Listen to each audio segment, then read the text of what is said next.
You weren't born on a postcard with palm trees. Not in the Miami that appears in tourist brochures. Not in the world of yachts, neon lights, and South Beach parties.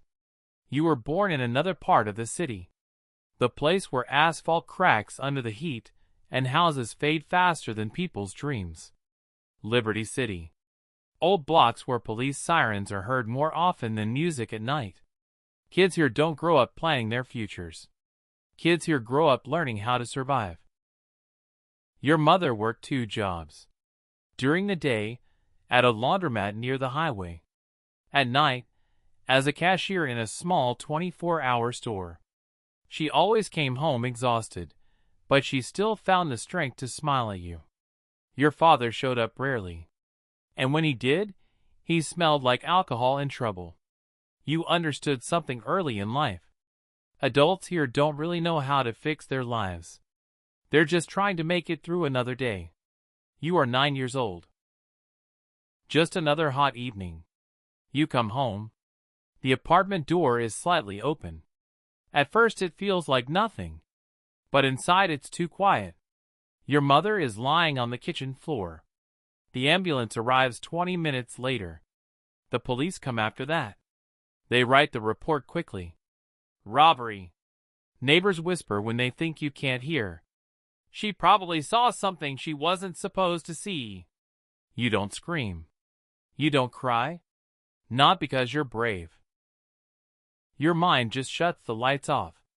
A few weeks later the system takes you. A state shelter. Gray walls. Long hallways. They don't raise children there. They just hold them until they're old enough to disappear from statistics. You learn the rules quickly. Don't show fear. Don't complain. Don't trust anyone. In places like that, kindness is weakness. And weakness is noticed instantly. By 16 you already understand the formula of life. If you're weak, people use you. If you're honest, people deceive you. If you're trusting, people break you. So you become quiet. You watch. You remember.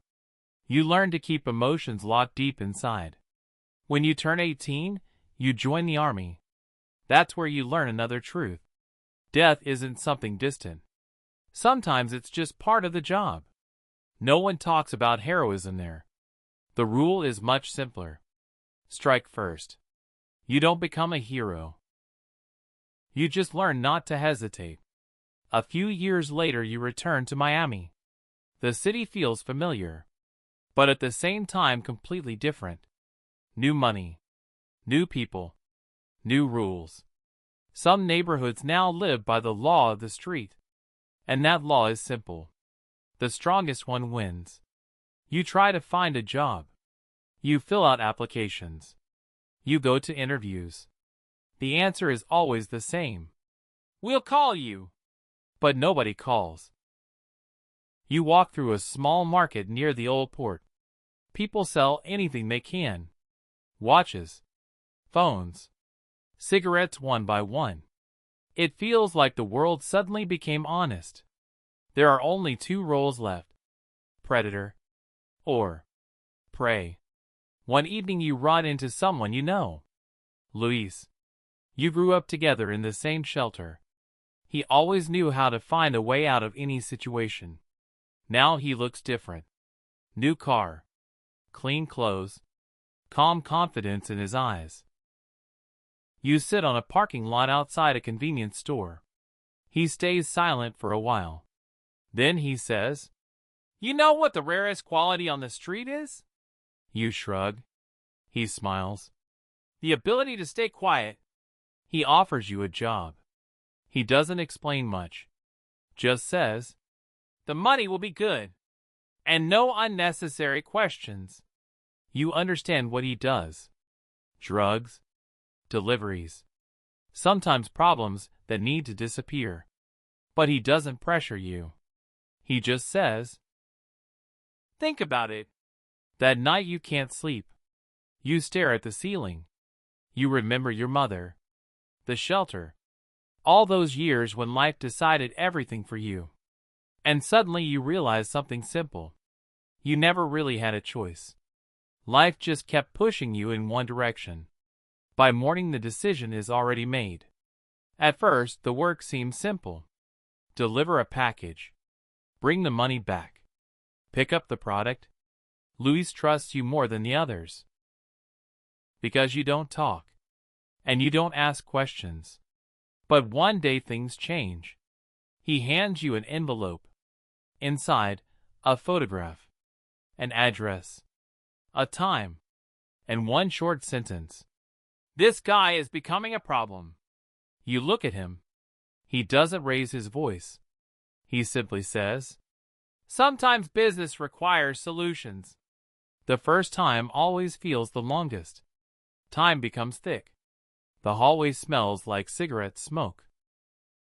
You stand by the wall and hear your own breathing. The target steps outside for a smoke. You walk up. Like you're about to ask for directions. 2 shots. Silence. You leave calmly. You don't run. You don't look back. As if you just took out the trash. The strangest thing happens afterward. The city keeps moving. Cars drive by. Music plays. People laugh. No one notices the world just became slightly quieter. And then you realize something. If the world can swallow death this easily, then you can live in it by any rules you want. Years pass. You become someone almost no one has ever seen. No name.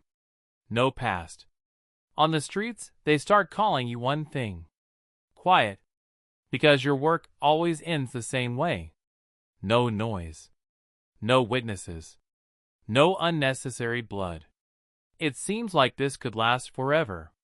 But one day you open another envelope. And inside is a familiar face. A friend from the shelter. The only one who once shared his bread with you. Luis looks at you calmly. And says, "He's talking too much." You meet him that evening. He's happy to see you. He laughs. Tells stories. He talks fast because he wants to live. And in that moment, you realize something terrifying. You are no longer a person. You are a mechanism. You raise the gun. One shot.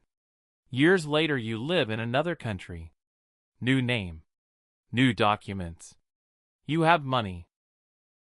But you don't really have a life. You sit by the window and watch the street. People live. They fall in love. They argue. They laugh. The phone rings. Unknown number.